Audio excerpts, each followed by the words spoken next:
Exodus number 7 made me think of my mother. It really did. But just me?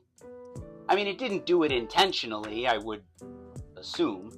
I'll explain in a moment. Yes, comic book readers, our long national nightmare is over. Rook Exodus is back from its hiatus with issue 7.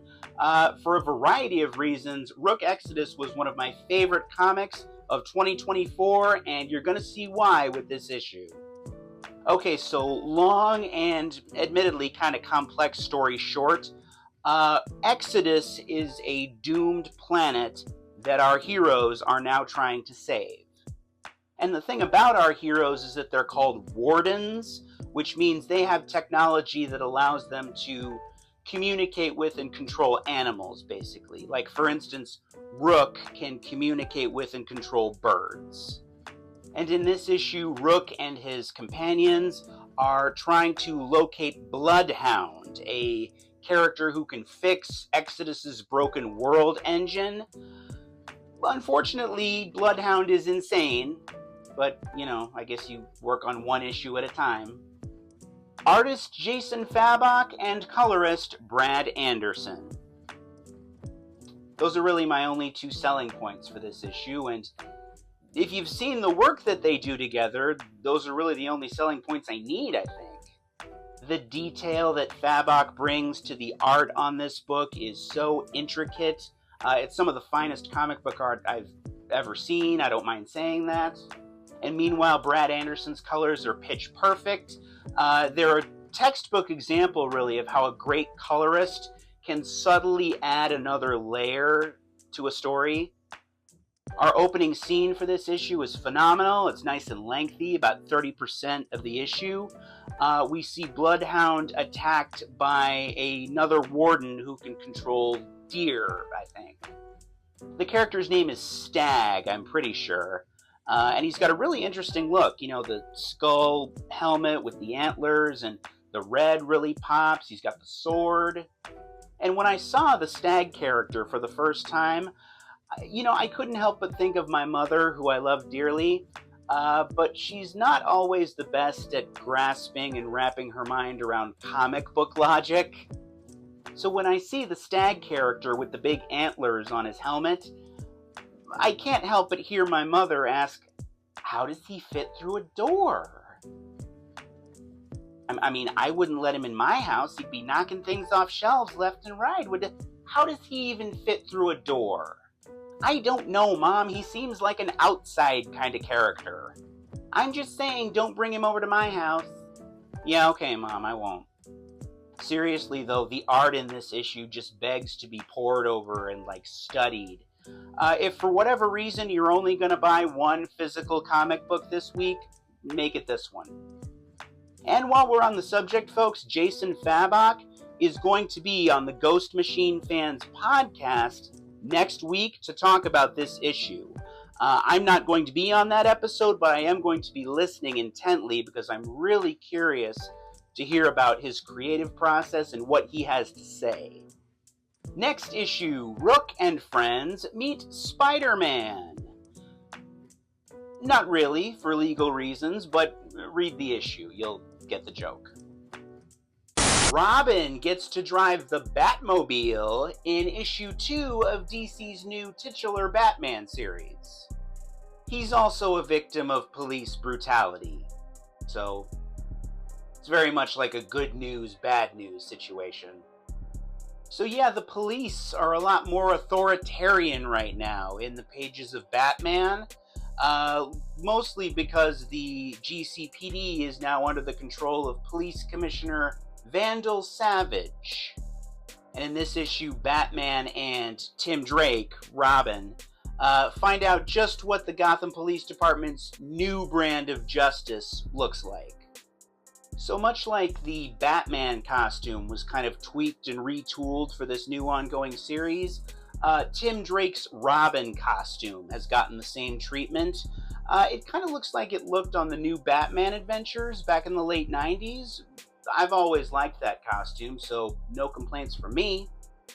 There's a sequence in here where Robin, who has been shot and handcuffed by the police, gets thrown into the back of like a police truck with a bunch of bad guys, and he has to fight them off while handcuffed as the cops are kind of driving erratically. It's a really suspenseful, action-packed scene. I loved it. In terms of the real-world implications of this story, what with police brutality, criminal justice reform, that kind of thing, I'm not going to complain. It's certainly relevant as hell right now. In hindsight, I'm actually kind of surprised they haven't done something like this a little sooner.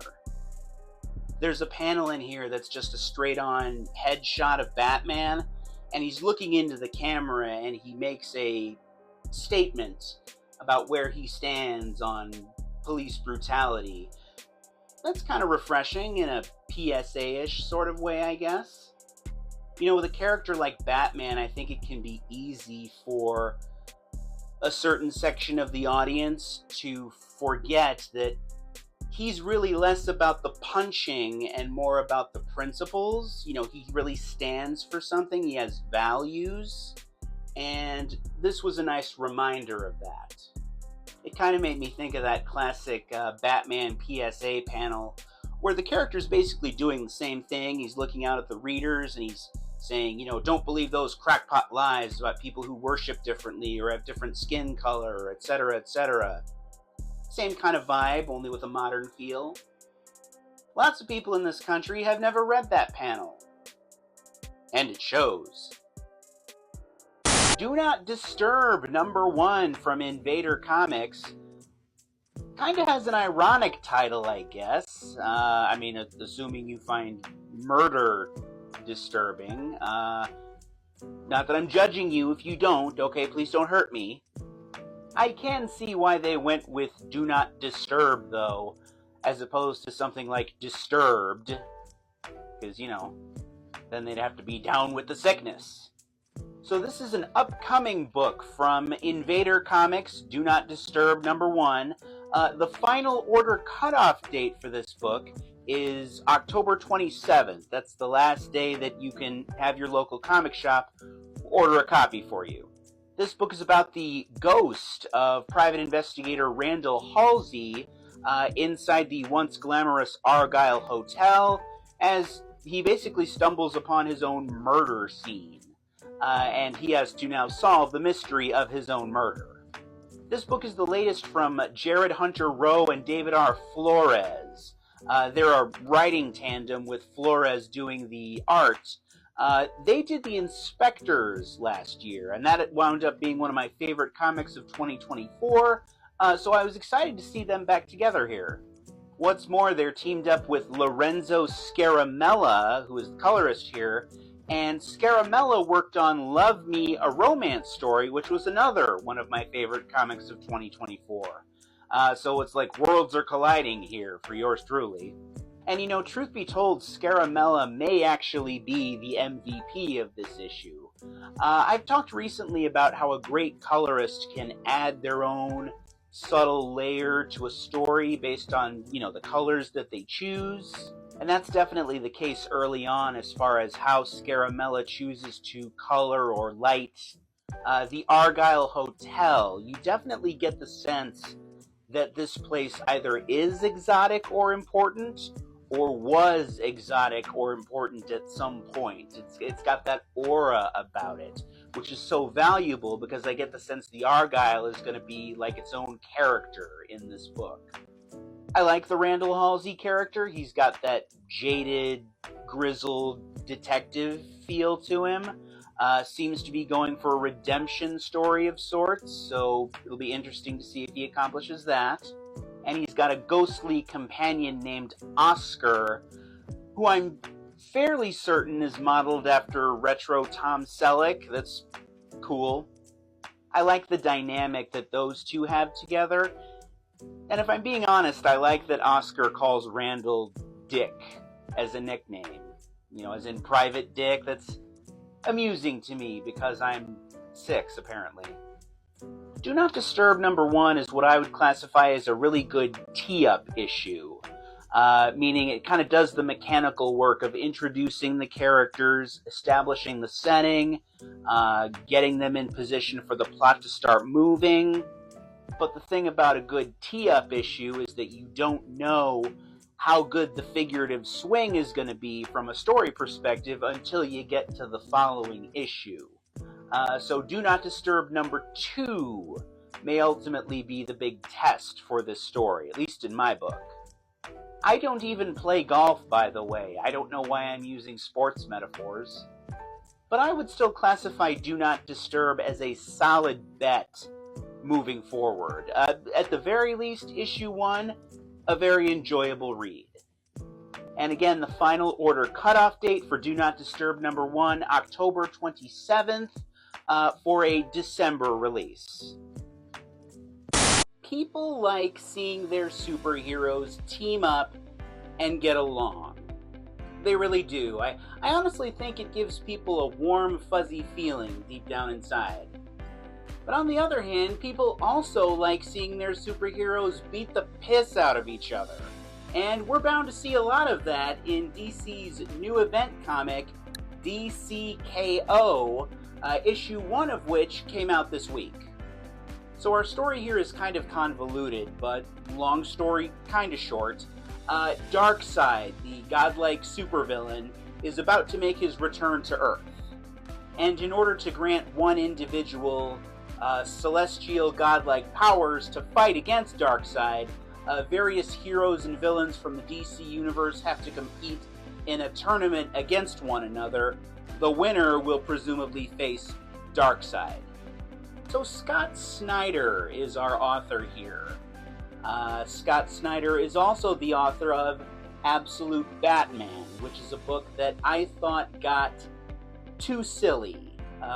So silly that it kind of ventured into stupid territory. And yes, I know a lot of people like Absolute Batman. Don't come after me. That's just how I feel. And when DCKO was announced, I had 2 big prerequisites for it in order for me to read it and get invested.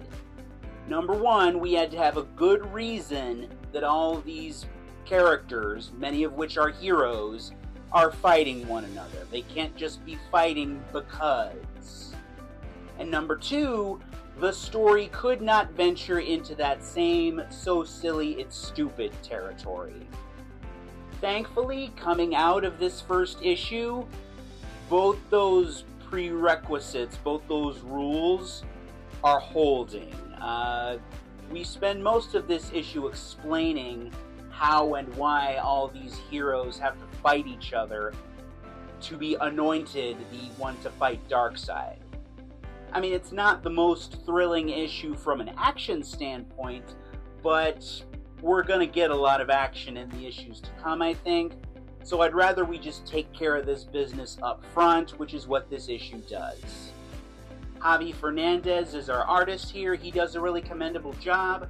I love this panel, which you might not hear a lot of people talking about. It's just Superman looking at his own reflection, and the word balloon is also inverted backwards, like mirror style. I think that's a really great touch. Bottom line, I think that Snyder and Fernandez and everybody involved here really did some solid laying of the groundwork for what could be a really fun project, as long as we don't get too far over the top, okay? And I'll be watching. Superman and Shazam do art therapy, hey, plus more excessive Batman stuff in Superman, the Kryptonite Spectrum, number 3. So in this story, Superman is being exposed to various types of kryptonite that he's never seen before, and at the end of last issue, there was one that de-aged him and turned him into like a child. So in this issue, he's hanging out with Shazam, the captain, whose civilian identity is Billy Batson, who is a child. And as such, Lex Luthor teams up with not only Dr. Savannah, one of Shazam's enemies, but Toyman to create like a evil amusement park for the heroes to venture into. The amusement park stuff is really fun, actually. They wind up on something called the Canonical Coaster of Doom. But yeah, as Superman and Billy Batson are both kids, they do like an art therapy type thing in this story, and as such, Martin Morazzo gets to draw a handful of pages like a kid. It's like a kid's art style. I thought that was really cool. I love when artists sort of tweak their style and are flexible like that to suit the needs of a story. I've seen people be critical of Martin Morazzo's work on this book and whether or not it's like a fit for Superman. I like that it's different, but I'll grant you that occasionally it does kind of hit an off note. I'm not super fond of Morazzo's take on Toyman. He does a great Dr. Savannah, though. Still too much Batman stuff in this story. You know, Batman working on the cure for Superman, Batman coming in to save the day at the end, that kind of thing. I maintain that there's too much Batman in this story. We really don't need him. I think putting him in as much as they are is a little overindulgent. I know some people think that that's a me problem as opposed to a them problem. And granted, you know, too much Batman in Superman stories is a pet peeve of mine, but respectfully, in this instance, you're wrong. Too much Batman. Do you guys remember the episode of The Last of Us that Nick Offerman was in? I mean, I say remember, it's only been, a couple of years? But it's very much a tragic love story episode where we meet him and his partner is dying, and it's a very emotional episode. Everything Dead and Dying #2 kind of reminded me of that episode if it had taken a dark turn. Well, a darker turn than it already took. More of a twisted turn, I guess. So our main character here is Jack. We're living in a zombie apocalypse, and he is living with the zombified versions of his partner Luke and their adopted young daughter. But then some regular people come along and they sort of threaten the twisted makeshift status quo that he's established. This is a moving issue in a largely moving story thus far. It's very human. Like, you really feel for Jack and what he has lost and is just desperately trying to hold on to. I, of course, made a Last of Us TV reference at the beginning here, but the art very much gives Walking Dead vibes. The colors by Pip Martin, I get the sense, would be really beautiful if they weren't part of such a dark and twisted story. This kind of feels like a dark horse amidst what's on the stands right now. I get the sense that not a huge number of people are paying attention to it, but I think people should. It's very stirring, very moving. This little boy is in danger. Like, legit. Like, somebody needs to call somebody. And I don't even think he knows it. But you can know it. And all you have to do is ask your local comic shop about The Digger #1. Children in danger. A staple of American comic books since 1940 at least. But yeah, The Digger #1 is another upcoming release from Invader Comics. The final order cutoff date is November 17th. That's the last day you can ask your local comic shop to order an issue for you. The book is set in Puerto Rico, circa 1935. We've got this dangerous dude who's like a treasure hunter looking for some ancient ruins. And to find said ruins, he enlists the help of a noble and resourceful, yet also sneaky little boy who may be in way over his head here. In various interviews and social media posts, the author of The Digger, T.S. Luther, has kind of used the pitch, what if Indiana Jones hunted Short Round for this book? I told you this kid was in trouble. I really like this issue, actually. It's the sum of a bunch of really interesting parts. This is a really fun book to look at, thanks to the art and I believe the colors as well by Sam Goodillin. He kind of reminds me of Jamie Hewlett, who was the Tank Girl artist, as well as the artist for the Gorillas. This issue shows us that that's a great pairing with this sort of suspense action adventure story that our author T.S. Luther has cooked up. But there's other smaller elements too, like look at the way the background is on this page and how it's colored that sort of faded, tarnished yellow, almost like an old treasure map. I appreciate the lettering here too, and how the bigger it gets, the more brush strokey it kind of looks. That's an interesting touch. I also really appreciated the way our main character, the kid, is drawn. He can be cute and vulnerable and endearing, but he's also got that rascally vibe to him that really works. The only thing that's a little bit curious to me about this issue is that we don't learn this boy's name. He's just the kid. And I certainly don't think it slipped their mind or something. You know, the title of this issue is The Kid. You know, if the boy's name was Steve, they could have titled the issue Steve, but they didn't. So I think they're deliberately withholding his name. I mean, that's certainly a choice you can make. Cormac McCarthy did it with his characters in The Road.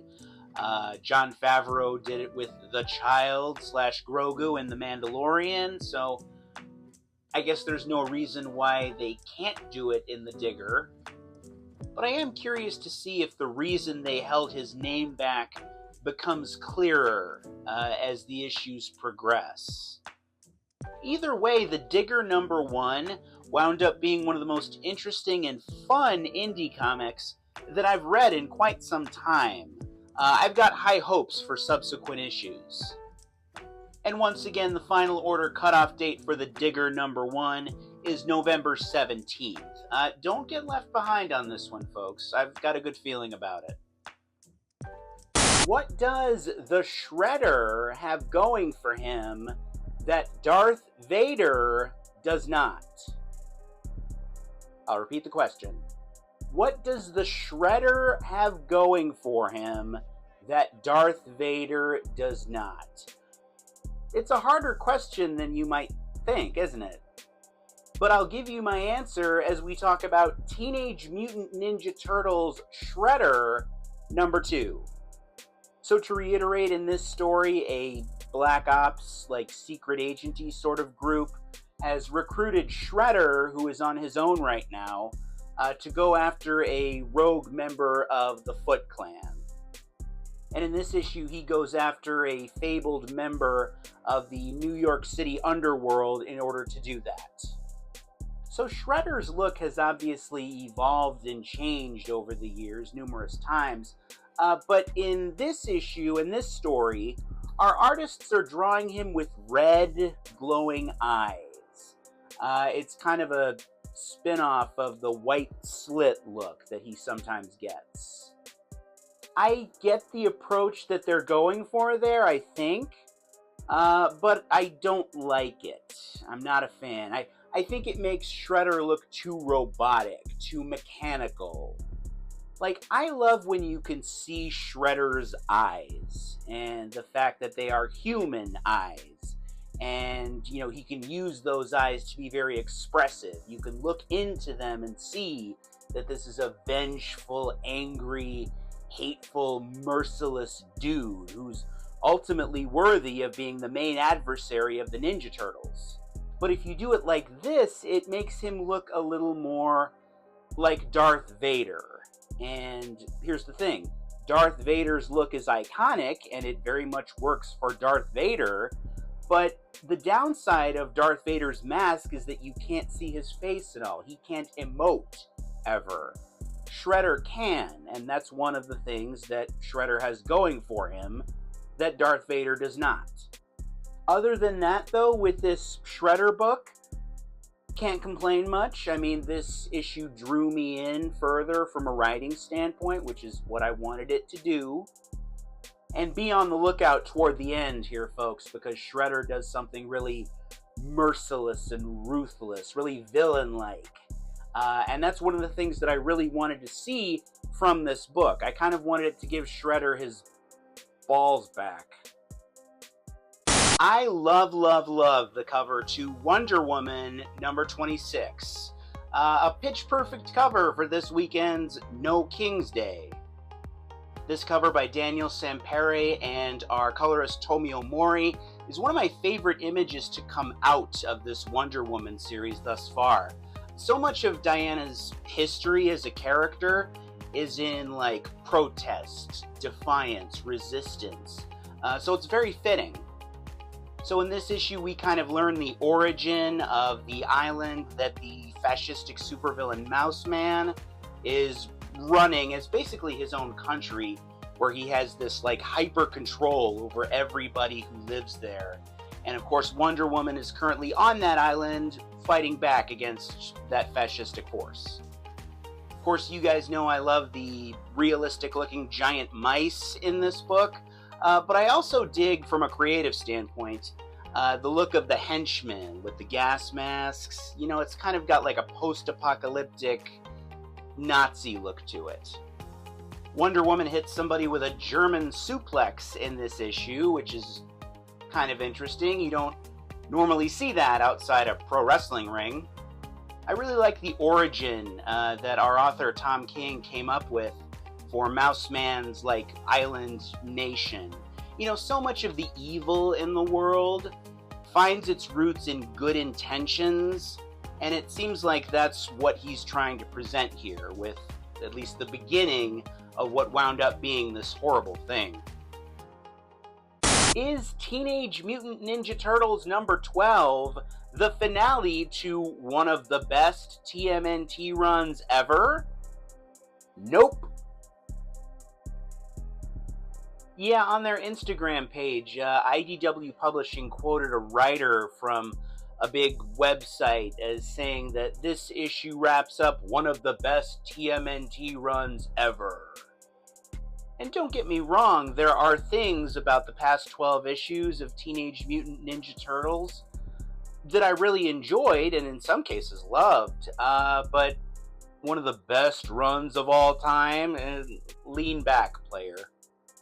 But yeah, this issue is the big finale to our author Jason Aaron's 12-issue run with the Turtles. The evil district attorney Hieronymus Hale has turned into a giant mutant, and the Turtles have to save the day.